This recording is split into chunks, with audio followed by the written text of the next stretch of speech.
We're here with linebacker Zyrus Fiaseu at Arizona State's Media Day. Zyrus, you've been on campus for about 2.5 weeks. How's the adjustment been, with Joe Connolly's workouts and just living as a student? Yeah, the workouts are something that I definitely have to start getting used to. I mean, it's a little different, the way they run things over here, but I love the way they do things. This whole process so far has been good, and I can't wait for the rest of it. Sometimes, folks talk about a school maybe being different during the visit, but now and it's different, now that you're, just a member of the roster. But I also heard a lot of players saying that, coaches don't act different when they recruit you and when they actually have to coach you, and then just like the school looks the same and everything. Has that been kind of your experience too? Honestly, for me, obviously during recruiting, they got to butter up the kid. Like, everyone knows that. They all want to butter you up.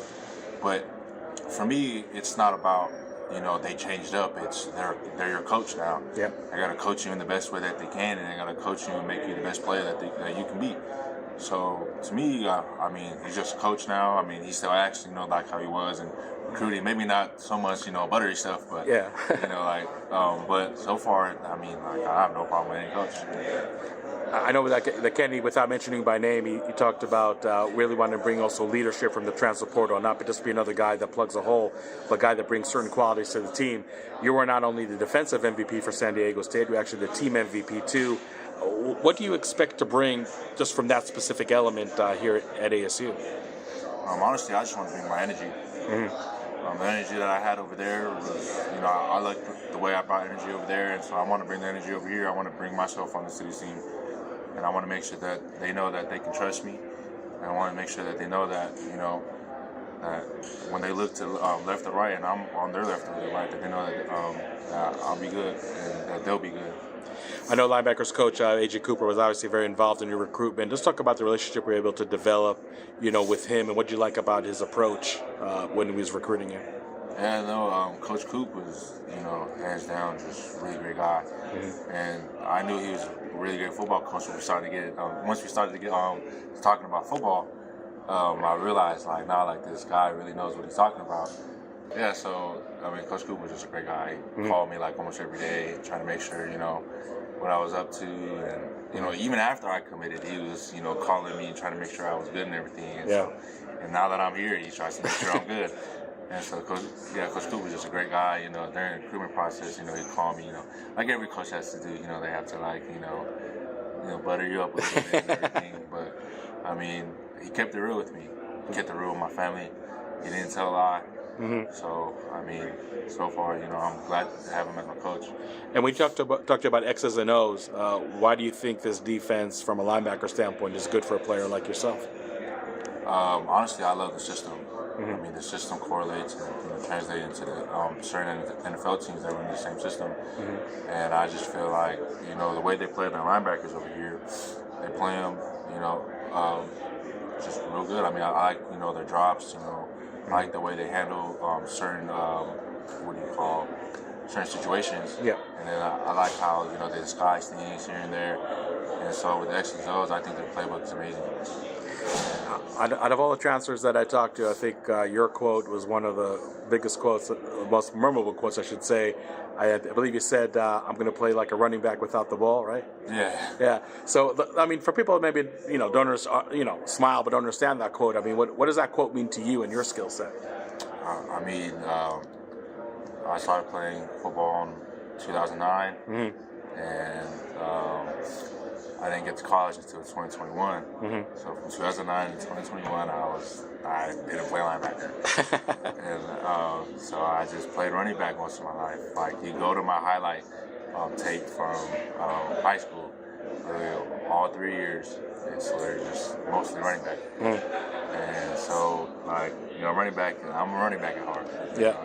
If I could make the switch right now, I definitely would. But, running back really correlates to linebacker. And I wasn't getting, when I first got to college, I just wasn't getting how to play linebacker. Mm-hmm. It was a lot harder than I thought. I didn't know you had to talk this much. I didn't know you had to hit 300-pound guys every play.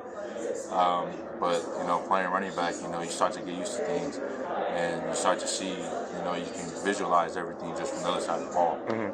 which, helps me out in the end. Well, maybe there'll be some fullback packages for you over here. Is that something you'd be cool with? I would want to play fullback. If they could give me the ball a couple times, I'd be happy.